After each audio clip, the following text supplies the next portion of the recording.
Комитетот за светско наследство на УНЕСКО донесе одлука Охридскиот регион да не биде впишан во листата на наследство во опасност.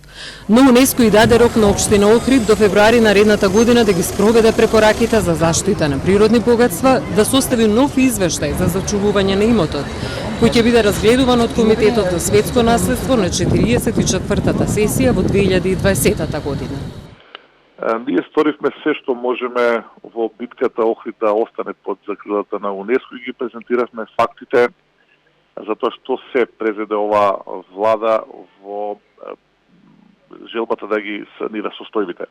Дали ја добивме оваа битка? Да. Дали ја добивме војната? Допарва треба.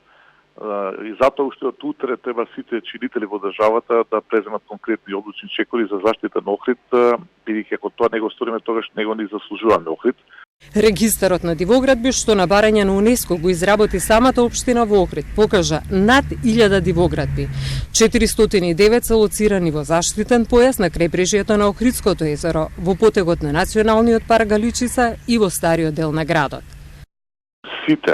Буквално сите треба да покажеме зрелост при соочување со фактот дека состојбата во Охрид и воопшто Охридскиот регион е критична и дека оваа операција бара и единици се опфатен ангажман ќе биде навистина недозволиво и тажно би рекол ако по известно време констатираме дека и светот и Европа се грижат многу повеќе за нашиот Охрид отколку ние самите.